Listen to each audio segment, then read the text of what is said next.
Good day everyone. I am si Eljay Pinote, Bachelor of Secondary Education, major in Mathematics 2.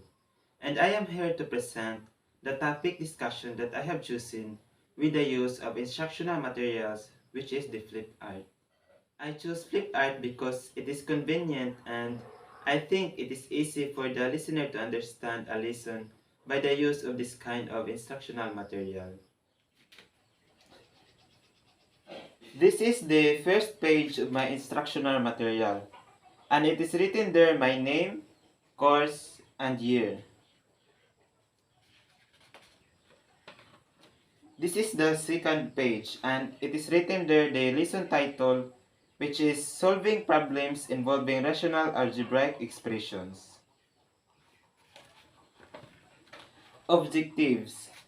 At the end of the lesson, the students will be able to solve problems involving rational algebraic expressions, and formulate real-life problems involving rational algebraic expression.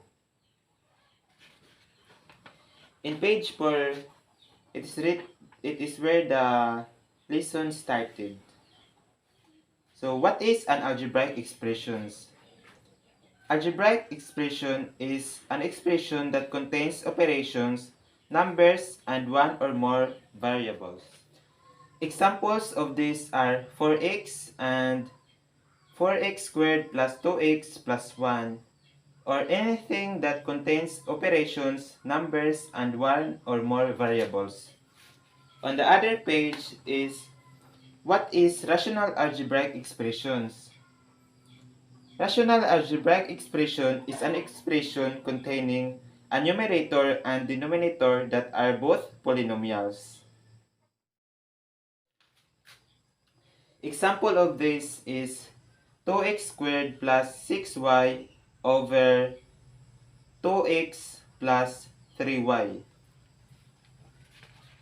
On the other page is the steps in solving problems involving rational algebraic expressions.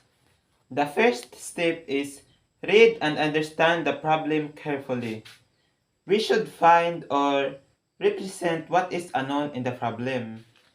And the second step is plan a solution.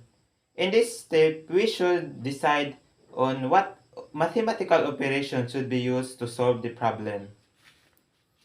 The third step is solve the problem.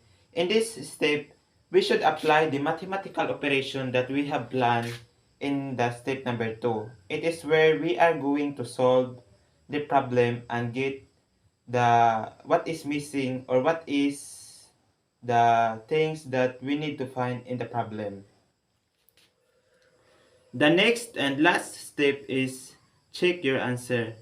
We should verify our answer so that we will know if it is right or wrong, and so that we can correct it if it is wrong, and so that we can pass the right answer. We will now go on the next page.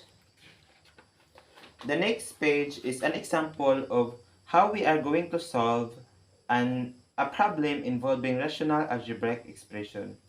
In the example, Gerald can travel 40 miles on his motorbike at the same time it takes Fitz to travel 15 miles on his bicycle. If Fitz rides his bike 20 miles per hour slower than Gerald rides his motorbike, find each rate. The first step is to represent the unknown. So, let x be the rate of the motorbike in miles per hour.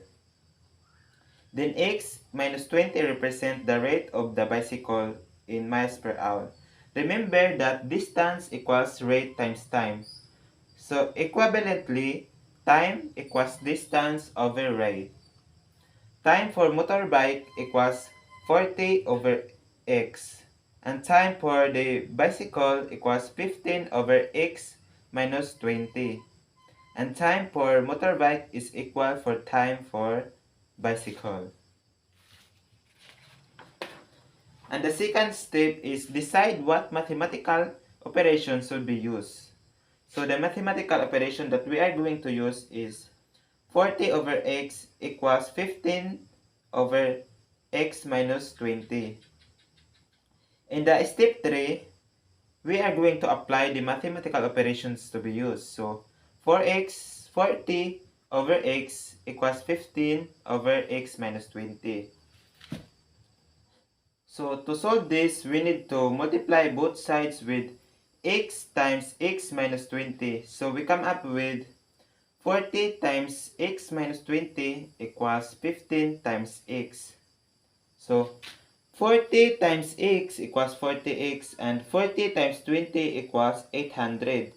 15 times x equals 15x. So to solve this, we need to transfer the 15 into the other side and the 800 into the other side. So we come up with 40x minus 15x equals 800. So 40 minus 15 equals 25x.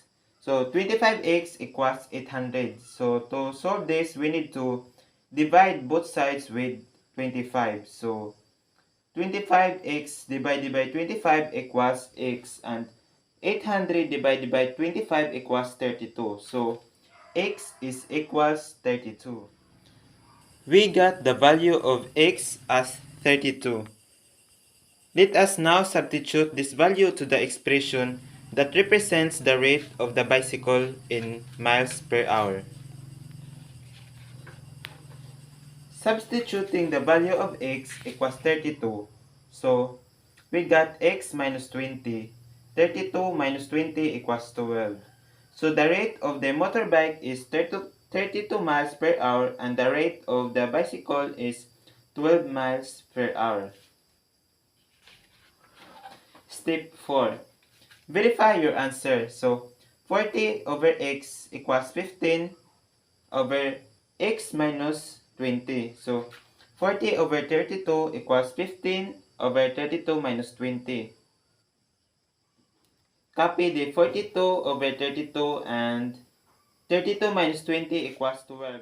So to reduce this, we got the answer of 5 over 4 equals 5 over 4, which is true. So this means that our answer, which is the rate of the motorbike, is 32 miles per hour, and the rate of the bicycle is 12 miles per hour, is correct. And the next page is our activity. Direction. Read, understand, and solve the word problem below. Number 1. Marl and John were asked to decorate the stage for the graduation. If Marl works alone, he can do the job in 10 days, and John can do it in 4 days. A. What part of the job can Marl finish in 3 days? B. How many days will it take them to finish the task if they will work together? Problem number 2. A rice retailer purchased 500 sacks of rice within 3 months. He purchased 1/3 of the total number of the sacks of rice in the first month, 2/5 in the second month, and 60 sacks in the third month. Question letter A. What is the mathematical representation of the given problem? B. How many sacks of rice were purchased in the first month? C. How about in the second month? On the next page is our assignment.